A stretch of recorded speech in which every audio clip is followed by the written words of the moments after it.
All right, so here we go. We're going to go ahead and put on the glass. Honestly, it's just a little bit weird because this is my first time ever, and I've been not too sure what to think yet, but here we go. Whoa.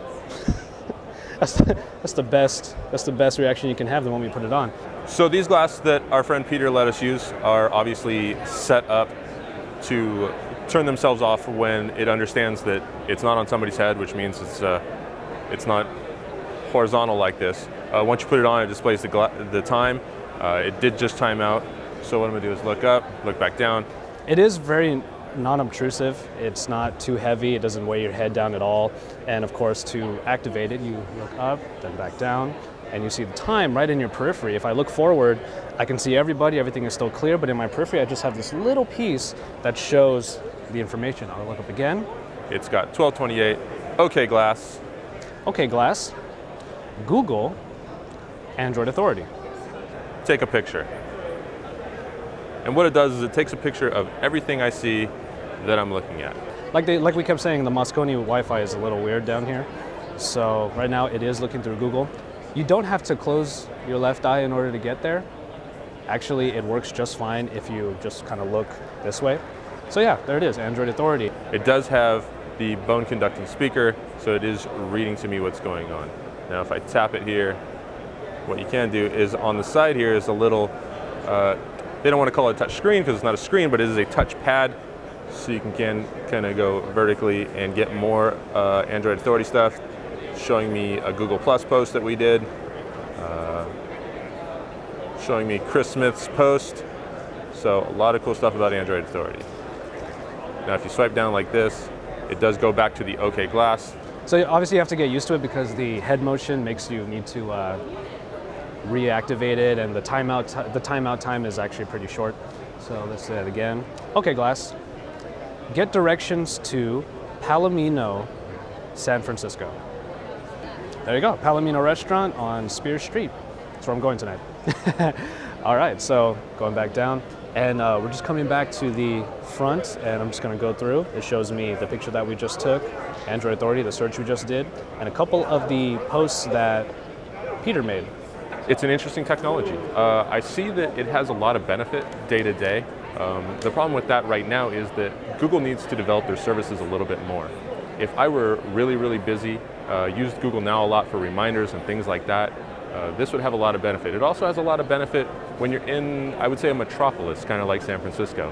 When I'm walking around, things will pop up, photo spots, or if you're going near a movie, things will pop up like that. That's where I see the benefit to it. So, first impressions, it is a very nice device. When you first put it on, you think, some of my friends out there will say it looks like a decoder from Dragon Ball Z. So, it's over 9,000, stuff like that. But really, it is unobtrusive. I can imagine myself wearing this for a long period of time without my ears and my head and my nose starting to kind of feel sore from it, because it is very, very lightweight, and that's cool. Coming to I/O, you see everybody, well not everybody, but a lot of people wearing Google Glass, and it might look a little bit odd at first, but once you try it out yourself, you realize, just like many products that are in their early stages, this is a product made for its potential. Right now, it's all about potential, and I see the potential being pretty immense. Imagine traveling, and when you're looking up at a sign that is in a language that you don't know, maybe you snap a picture of it, or in real time, it'll just start to translate it for you. That would be really great. The voice recognition is really good. Peter was right, it does seem to work very well. So if you're talking to somebody and it picks up what they're saying, then you'll get the translation right away. So all of those things, all of those features that we're hoping come for Glass, it is really up to the developers, and that's why something like Google I/O exists, so that the developers can really get in touch with these products and learn what would be great for them. And I think that's really awesome about Google Glass. It's a great example of what, starting from the beginning, and you get to see the progression, how important something like that is. For kind of the average person right now, there's not a lot of benefit. Once they build it out, and we do have to thank people like Peter, who is an early adopter of Glass, because his work will get us to where it needs to be. So we thank Peter for all his work and all the explorers for all their work, because without them, this won't go anywhere. Honestly, for me, I could see myself using it once it becomes a little bit more robust. But the way it is right now, it's more or less something I would use for fun, I suppose. But certain applications like getting directions to somewhere or getting a quick status update or giving a quick picture online, I do think that's really cool as well. So guys, this is Nate Swanner from Google I/O 2013. I have Peter's glass, probably not giving them back. I don't know how that's really going to work out, but we'll see. Thanks, guys. So yeah, that's just a quick demo of Google Glass. We want to thank Peter once again for giving us his time and for allowing us to try it on ourselves.